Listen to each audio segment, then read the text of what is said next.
Imagine standing in the heart of a vast landscape, under a sky that stretches from horizon to horizon. You breathe deeply, feeling the crisp air scented by pine and wildflowers of the steppe. You feel the gentle caress of a cool breeze across the open grasslands. This is Mongolia long ago, a land of flowing steppes and rugged mountains. The sun shines warmly by day, and at night the stars fill the sky like scattered jewels. Birds call softly and grasses whisper as the wind moves through them. In such a place, the story of a young boy unfolds, a boy who would one day be known to the world as Genghis Khan, but who begins his life simply as Temujin. In those days, Mongolia was a world of open grass, dotted with the round felt tents called gairs.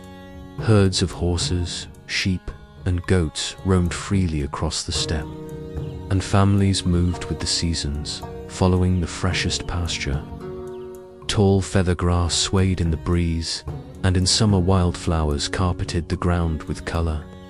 A clear river wound lazily through the valley, and distant mountains guarded the horizon. Each dawn, the sky bloomed with pink and gold. Each dusk, it turned deep indigo, and the first stars would twinkle above. And yet, sometimes fierce storms could sweep in suddenly, with billowing clouds racing overhead. Temujin was born around the year 1162 in a small nomadic camp beside the Onon River, at the edge of the Khentii mountains.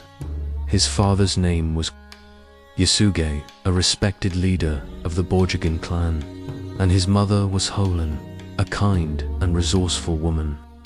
The camp was alive with the quiet stirrings of early morning, smoke curling upward from the hearth, horses stamping nearby, and young children stretching awake.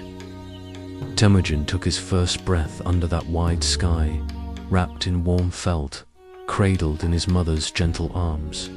As the first rays of sunlight caressed the camp, Onon whispered a prayer of gratitude for her newborn son.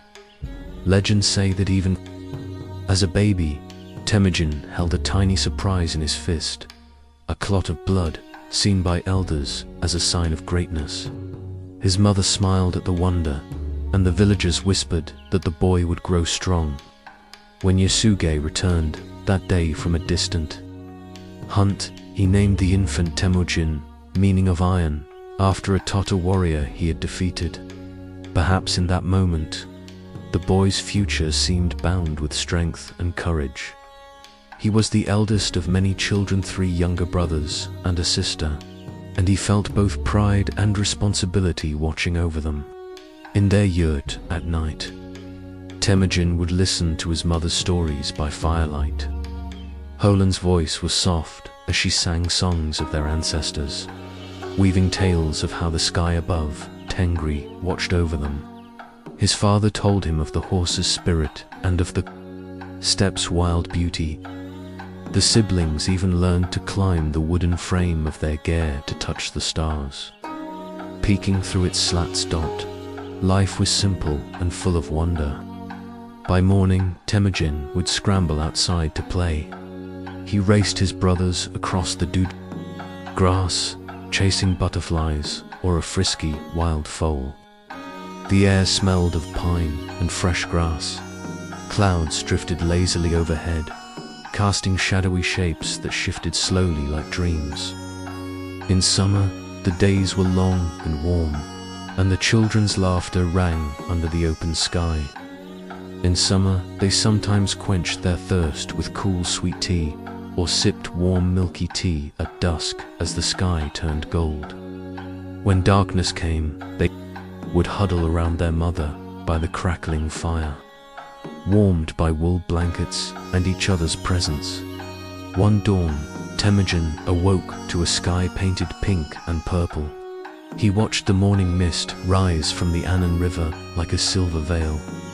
Sometimes, at dusk, deer would appear at the tree line, grazing quietly under the fading light. He and his siblings listened to distant wolf calls, not afraid, but as part of the night's natural music. Nights were cool, and under the countless stars, Temujin felt the vast sky watching over him, comforting and eternal. But the world could be harsh as well. Mongolia's winters were very cold, and fierce blizzards could roar across the plains. The family learned to bundle up in thick felt coats and furs. Holan taught the children how to build a stronger fire from resin-soaked pine cones so it would burn all night. In summer, sudden rainstorms might gather from the mountains. Temujin remembered one afternoon when a gust kicked up and grey clouds poured heavy rain upon their camp.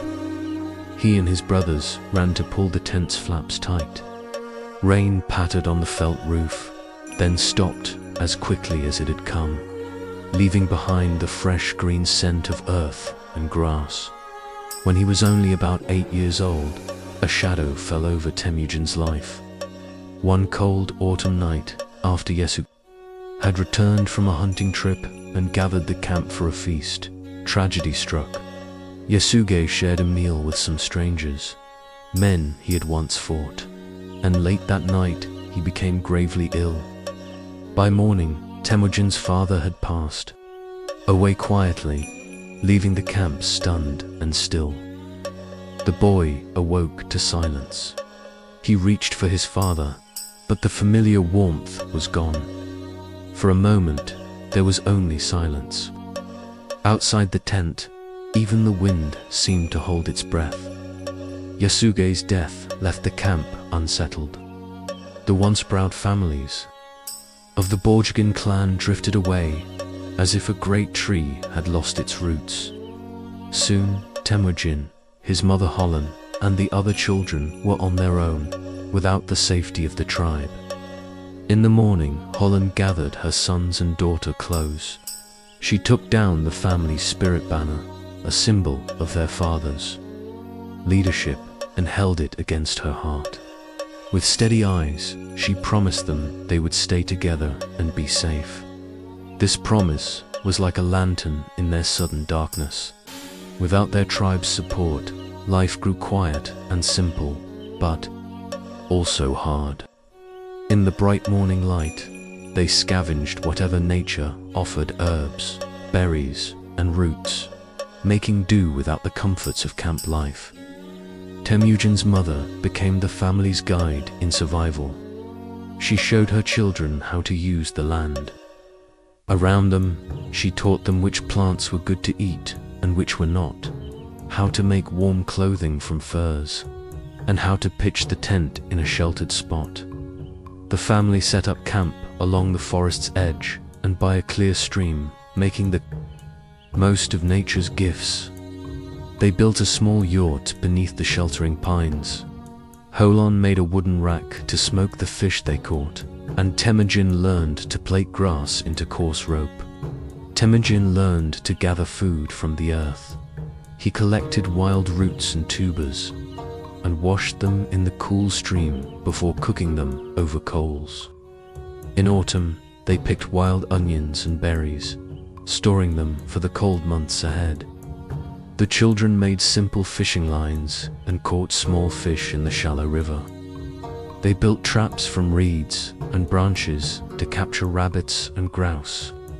If they were lucky, Temujin used a sturdy bow left by his father to shoot a pheasant or hare. These hearty meals were then added to a simple stew, flavored with dandelion greens and juniper needles. They shared this humble stew with quiet gratitude, thankful for the nourishment of nature's bounty. Each evening, as the fire sputtered, Holan often sang quietly, her voice drifting through the smoke-filled yurt. Outside, the moonlight filtered through the smoke, and the nearby horses softly chewed their hay under the silver sky. Her voice was soft but strong as she sang old folk melodies that blended with the night's sounds. To keep their spirits high, she told stories of their peoples, bravery, and of warmer days to come. In the flickering firelight, Temujin learned to find comfort in simple things: The taste of warm milk tea, the feel of a soft goatskin blanket, or the pattern of a scarf braided from sheep's wool. In those quiet moments, he felt the warmth of family surrounding him. Each morning, Temujin woke to the beauty of his homeland, even amid hardship. Mist curled up from the river like ghostly dancers, and dew sparkled like diamonds on the grass under the sun. The morning birds greeted him with song as he pulled on his felt boots and watched the rising sun gild the distant peaks. Sometimes, a gentle roe deer or elk wandered near their camp, unafraid of the quiet family. Holland taught them to find sustenance in every season. Spring brought wild strawberries and currants. Summer offered sweet clover and plantain leaves. Autumn yielded tart cranberries and hazelnuts. Even in the coldest mornings, there was calm. Hoarfrost painted the tent with crystal patterns, and every tiny ice crystal became a lesson in beauty.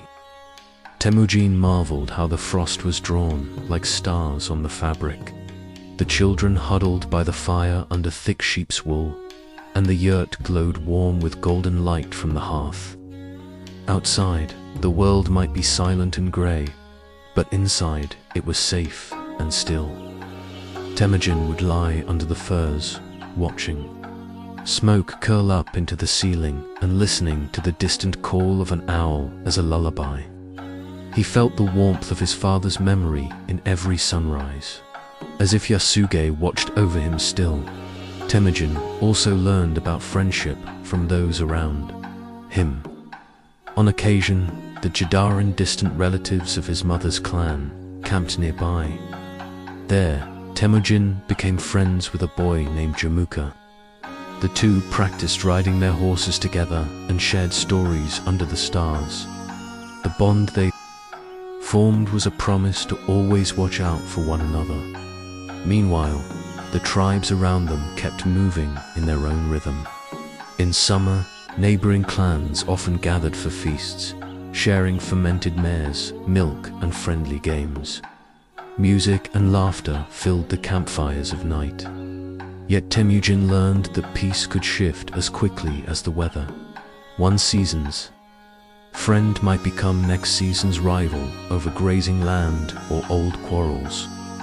Temujin wondered what the future held for them all. One quiet summer, a conflict arose. His older half-brother, Better, had begun taking more of the family's meager food. One tense argument ended in sorrow. By that evening, Better had disappeared, lost to the earth of the steppe. In the days that followed, Temujin helped his brothers tend to the horses in silence, each feeling the weight of what had happened. In the stillness of the night, Holland took Temujin's hand. She spoke softly of justice and forgiveness. Temujin remembered, her gentle eyes telling him that even kind people sometimes had to face hard truths. For years afterward, he carried that evening in his heart, a lesson in life's sorrow and the weight of decisions. At another point after the conflict with Better, Temujin was captured by a neighboring clan. They placed a heavy wooden collar around his neck and held him prisoner. Each day he was given food and water and left to his thoughts, watching the grass grow and listening to the camp's murmurs. In those moments, he learned quiet endurance and patience. Each night he thanked the blue sky for hope and whispered a promise to keep moving forward. One evening, in the cool twilight, Temujin saw his chance. When a guard left to gather water, he quietly slipped away into the night under the hush of stars. He ran barefoot across the frost-hardened steppe, the collar clattering on the rocks behind him until it finally fell away in the tall grass. He felt a thrill of freedom as each step took him closer home, the cold night air biting his lungs, yet invigorating his spirit. Free again, Temujin headed straight back to his mother's camp, guided by the same bright constellations that had watched over him in captivity. Holland welcomed him home with tears and warmth, and together they moved to a new place of refuge through all his days of joy and hardship. One thing remained constant: the boundless world around Temüjin. Mongolia itself was a wise teacher. He learned to feel the weather in his bones, predicting a storm by the scent of the air or the way the reeds bent. He discovered that each season had its own beauty. Summer's warmth gave way to autumn's fire-colored hills, then winter's blanket of snow, and at last spring's delicate green rebirth. He realized that each hardship and each bright morning had prepared him for what was to come. Each night, as Temujin drifted to sleep beneath the thick yurt cover, he would watch the fire glow softly and listen to the night sounds. Sometimes an owl would call, and the children would laugh quietly. Often Temujin felt both small and infinite under the starry vault. The Milky Way arched high above, a shimmering river of light. He often imagined it was a path on which great souls traveled, carrying his dreams into the night. By the time Temujin was 14, he was growing strong and thoughtful. His hair caught the sunlight in a chestnut gleam, and his eyes reflected the limitless sky he cherished. He had learned compassion from his mother, patience from the wild, and courage from surviving hard times. Though he was still just a boy on the edge of manhood, his spirit held the calm confidence of someone who had known both comfort and solitude under the vast heavens. Now, as the sun sets on this gentle story, we leave Temujin here on the threshold of adulthood, among the whispering grass and the protective forest. In his quiet way, he has become part of the land, a boy growing into a leader, dreaming under the endless sky of Mongolia. For now, he rests, a quiet boy with the whole of the steppe at his feet. Close your eyes for a moment and imagine the night settling once more over the steppe. The yurts glow softly with hearth fire. Horses stand quietly chewing their hay. Around them, the grasses and pines grow still. Above it all, the wide sky stretches out, and you too are part of that night. In one small yurt, a boy named Temujin sleeps peacefully, dreaming of distant horizons and the coming dawn. As you drift into sleep, imagine the gentle winds of Mongolia, the hush of the grass, and the promise of a new dawn. Good night under the same eternal sky that watched over Temujin so many years ago.